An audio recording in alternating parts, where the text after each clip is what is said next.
রাতের আঁধার ছিঁড়ে ফের কাঁপল ভূস্বর্গ কাশ্মীর।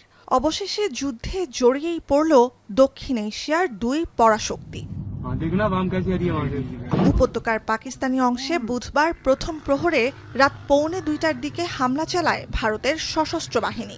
আজাদ কাশ্মীর সহ পাকিস্তানের 9টি এলাকায় একযোগে হামলার দাবি নয়াদিল্লি করলেও ইসলামাবাদ বলছে হামলা হয়েছে 3টি স্থানে। ভারতের এই হামলাকে কাপুরুষোচিত আখ্যা দিয়েছে পাকিস্তান। বান্ডেল থাকলে প্রতি সেনমানিতে টাকা বাঁচবে।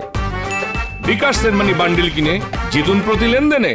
आज रात बुज़दिल भारत ने पाकिस्तान पर बिला इश्तियाल जहरीत की है और मासूम लोगों को टारगेट किया है।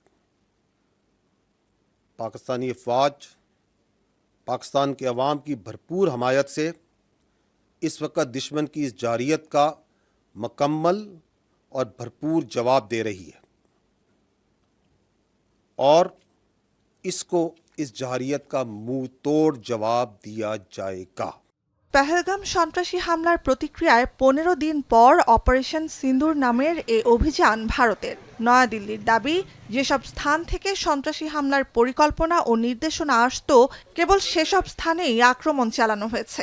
হামলা হয়েছে নিষিদ্ধ ঘোষিত জৈশ-ই মোহাম্মদের 4টি, লস্কর-ই-তাইয়েবার 3টি এবং হিজবুল মুজাহিদিনের 2টি আস্তানায়। সেনা, নৌ ও বিমান সহ 3 বাহিনীর সমন্বিত অভিযান অপারেশন সিন্দুর সফল দাবি করে জানানো হয় পাকিস্তানের সামরিক স্থাপনা এড়িয়ে হয়েছে অভিযান।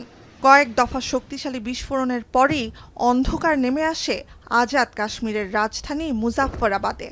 यहाँ मुजफ्फराबाद में हम सोए हुए थे, हमें आवाज़ें वगैरह आई हैं यहाँ पर कि इंडिया ने शायद इस इलाके को टारगेट करने की कोशिश की है, गोलाबारी वगैरह की है, लेकिन सारे कुछ के बावजूद शहरियों के हौसले बहुत बुलंद हैं। दोनों की आवाज़ आ रहे हैं, बस आगे निकल रहे हैं, देखते हो। পেহেলগাম হামলার পর থেকেই পাকিস্তানের বিরুদ্ধে ব্যবস্থা নিতে চাপে ছিলেন ভারতের প্রধানমন্ত্রী নরেন্দ্র মোদী। দিল্লি থেকে রাতভর অপারেশন সিন্দুর পর্যবেক্ষণ করেন তিনি।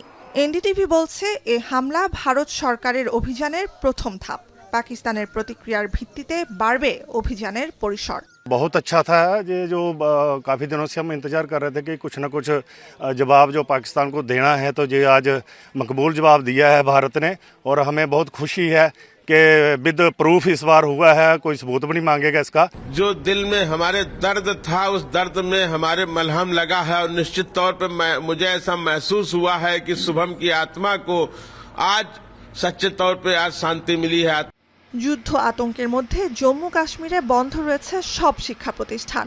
অন্যদিকে পাকিস্তানের রাজধানী ইসলামাবাদ আর সীমান্তবর্তী পাঞ্জাব প্রদেশে বন্ধ ঘোষণা করা হয়েছে সব স্কুল। এছাড়া ভারত নিয়ন্ত্রিত জম্মু কাশ্মীরের রাজধানী শ্রীনগর সহ ভারতের উত্তরাঞ্চলীয় বিভিন্ন বিমানবন্দরে বন্ধ রয়েছে বাণিজ্যিক বিমান চলাচল।